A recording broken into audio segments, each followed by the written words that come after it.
Hey YouTube, what's going on? Hope everyone is doing good today. I am very excited because I'm going to be talking about how you can test your hair to determine whether it's healthy or not healthy. Okay, now in the past I was talking about, how you can do the strand test to determine if your hair is healthy or not. And I've been receiving a few questions on that, like for me to elaborate more on that, and I'm going to do that. And then I'm also going to talk about how you can test your hair in a bowl of water to determine whether it's healthy or not. Okay, now first of all, the strand test is something that you can do on wet hair or dry hair. I personally prefer to do it on wet hair because I feel like with wet hair you get like a better stretch opposed to doing it on dry hair. Okay, so all you're really doing is taking a piece of your hair, well, preferably a strand of your hair. You can take it out by plucking it out or by combing it out and just using one of your shedded hairs. Totally up to you. You wet that hair and all you do is just stretch it. Okay, now healthy hair will do this. It will stretch and it will come back. Okay, so it's going to stretch and then it's going to come back to its formation. Okay, without a problem, almost like a spring. Okay, now hair that needs protein will stretch and keep on stretching and keep on stretching, and then eventually it's going to break.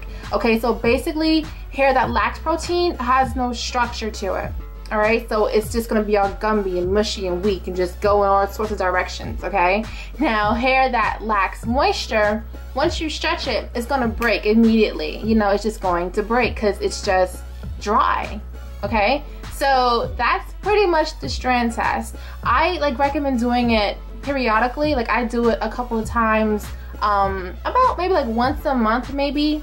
It's totally up to you because you comb your hair, you're gonna have shedded hair. You shed hair every single day, and whenever you have a chance to, just do that test to determine where your hair is, because your hair can't talk to you obviously, but there are different ways you can test it to figure out what it needs. For example, the other week, I posted a video on my hair dilemma and I had a moisture overload, and I figured that out by doing a strand test. And when I did my strand test, I determined that I needed protein because my hair just kept on stretching and it was just so mushy when it was wet.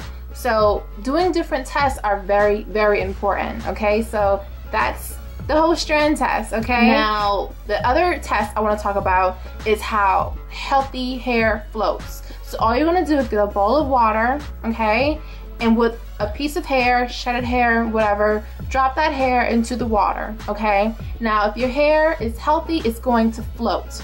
The reason why is because healthy hair cuticles are sealed. Okay, things go through it every day. You put moisturizer in your hair, put conditioner in your hair, it's going to go through the hair shaft. Okay, now the problem comes in when your hair sinks to the bottom. That means your cuticle on your hair shaft is raised up, it's too open, therefore it's allowing too much water in, therefore it's going to float. And that's not good because you don't want just anything going into your hair because that can lead to your hair breaking, that can lead to damaged hair. I mean, it's just not healthy. All right. So, and then also it is known that hair that is open too much is damaged, because if you think about it, our hair is made up of keratin, it's made up of protein. Okay, now if you have holes and chunks into your hair, just gaps and holes from just damaged hair, it's going to allow too much product, too much water into your hair, which is why your hair is going to float if your hair is not healthy. Okay, and the gaps and the holes that are in a particular damaged hair shaft can be the result of heat damage, chemical damage, too much combing, too much stress, hard water. So there are different reasons why your hair could be possibly damaged. And a way to help treat that, if your hair does sink, do a deep condition. Majority of the times it will be like a protein treatment, because what protein helps with in that area is that it'll patch up those holes in those gaps in your hair shaft that is lacking. You know what I mean? So it's going to put in what your hair has lost.